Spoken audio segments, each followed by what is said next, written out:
में भाई धर्मपाल जी गुर्जर को आमंत्रित करता हूं कि आप कृपया मंच पे आए और अपने को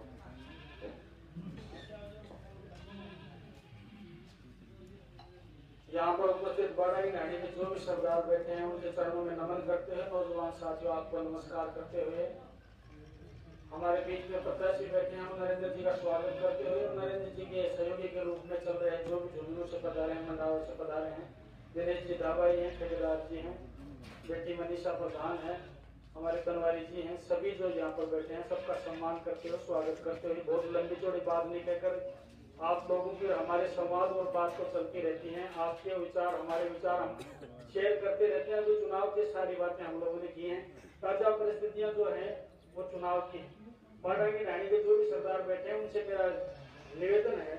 नरेंद्र जी आपको बता दूं किसी समय में कोई कालखंड होता था जिस समय में बीजेपी का नाम और भारतीय जनता पार्टी का नाम इस खेतड़े में सिर्फ और सिर्फ बाड़ा की रानी से शुरुआत होती थी, बाड़ा की रानी से।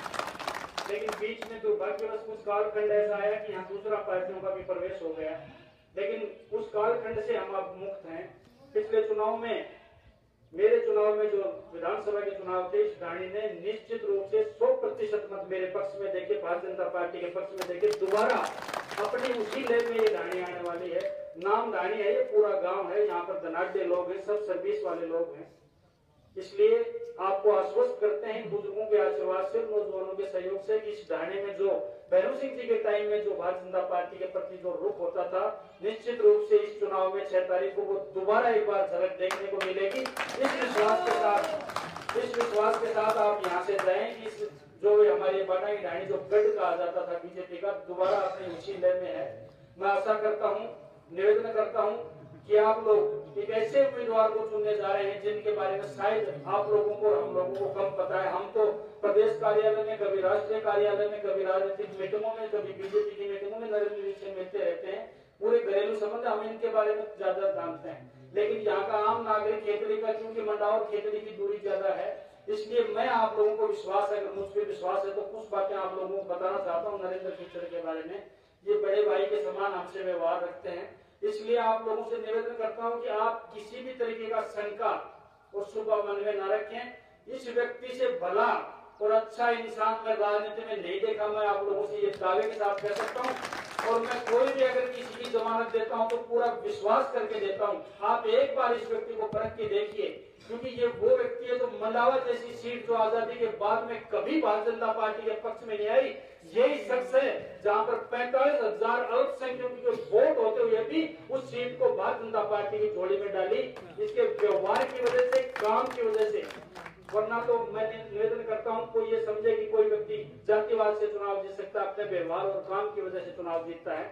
ऐसे व्यक्ति को अगर आप चुनेंगे, और सामने वाले प्रत्याशी के बारे में आप लोग जानते हो, वो हमारा पड़ोसी है, सूरजगढ़ से विधायक, पिलानी से विधायक रहा हुआ, आप लोग जानते हो। जो उम्मीदवारों की तुलना करो और ऊपर दिल्ली में भी कुछ तुलना करो, क्योंकि आप प्रबुद्ध लोग हो, बुद्धिजीवी लोग हो, ये गाड़ी पढ़ी लिखी की दृष्टियों में आती है। आप दिल्ली में भी तुलना करो और क्षेत्र में भी तुलना करो, श्रवण कुमार की और नरेंद्र जी खिचड़ की तुलना करो, ये मनोमस्तिष्क में रख के आप वोट करो। और दिल्ली की तुलना आप जरूर करना। एक तरफ नरेंद्र भाई मोदी है, दूसरी तरफ राहुल गांधी है। ये कौन आदमी स्वीकार करेगा कि नरेंद्र मोदी को सीट से हटा के राहुल गांधी को उस गद्दी पे बिठा दे? मैं समझता हूँ समझदार आदमी कोई व्यक्ति, और ये तो हमारे रजवाड़ों की रानी है, राजपूतों की रानी है। आप लोगों से एक निवेदन करना चाहता हूँ कि आप अपने खूंटे से घोड़ा खोल के कोई दूसरी नस्ल बांध सकते हो क्या? मुझे एक बात का जवाब देगा। ये गलती कभी मत कर देना। देश सुरक्षित हाथों में है, मजबूत हाथों में है। इस देश को, इस भारत माता को देश की नहीं दुनिया के मानचित्र पर एक नंबर पर लाके खड़ा करने का अगर कोई काम कर सकता है तो उस व्यक्ति का नाम है नरेंद्र मोदी। और नरेंद्र मोदी प्रधानमंत्री जब बनेगा जब नरेंद्र खिचड़ यहाँ चुन के लोकसभा में जाएगा। आपको एक वोट से 2 नरेंद्र मिल रहे हैं। ये स्कीम आप कांग्रेस वालों को भी बताना। आपके तो एक वोट से श्रवण कुमार ही मिलेगा, आगे राहुल गांधी में नहीं मिलेगा, आपको बता दूं। इसलिए आप लोगों को एक वोट से 2 नरेंद्र मिल रहे हैं। इससे बढ़िया स्कीम कोई हो नहीं सकती। ये मौका आपको चूकना नहीं है। और एक बात और बता देता हूँ, जो बात कहता हूँ उसका सत्यापन भी करता हूँ। आप लोग फिर कहता हूँ कि दोबारा मंडावा के बारे में अगर किसी व्यक्ति को इस व्यक्ति के बारे में जानना हो तो एक मंडावा का चक्कर जरूर लगाना।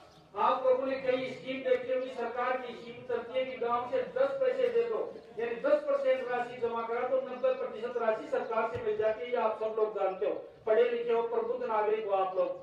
और आप लोगों ने देखा होगा कि कई क्षेत्र ऐसे हैं जहां पर कभी ऐसा काम नहीं हुआ। कम से कम हमारे खेतड़ी में तो एक भी काम ऐसा नहीं हुआ, लेकिन मंडावा के अंदर कोई गांव ऐसा नहीं है जहां 90-10 की स्कीम से काम नहीं हो। और उसमें रोचक और आश्चर्य की बात यह है कि 90 पैसे तो सरकार देती है, लेकिन 10 पैसे जो गांव को देने होते हैं वो 10 पैसे अपनी जेब से नरेंद्र कीचड़ दे के काम करवाता है। इस बात का सत्यापन अगर आप करना चाहते हो तो मंडावा चले जाना, मेरी बात पे विश्वास मत करना।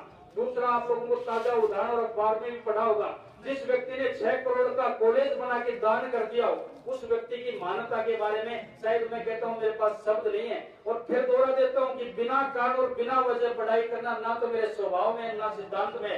जितना मैंने इनके बारे में सोचा और सुना है और परखा है, उससे कम आप लोगों को बता रहा हूं। आपको सांसद क्या होता है और सांसद की गरिमा क्या होती है और सांसद क्या कर सकता है, वो आप लोगों को ये नरेंद्र भाई कीचड़ है ना, ये बताएगा।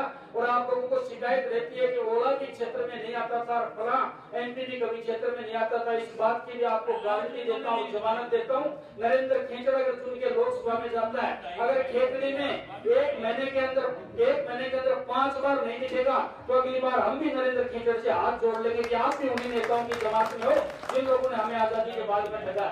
आशा करता हूँ कि मेरी कम कही हुई बात को ज्यादा समझना सुनहरा मौका है। आपको एक अच्छा, भला और नेक इंसान और शरीफ इंसान आपके नुमाइंदे के रूप में मिल रहा है और ऊपर नरेंद्र मोदी मिल रहा है। इस देश में अगर ऐसी चूक कर दिया तो मैं समझता हूँ वो विवेक आप लोगों में है नहीं, आप लोग समझदार हो।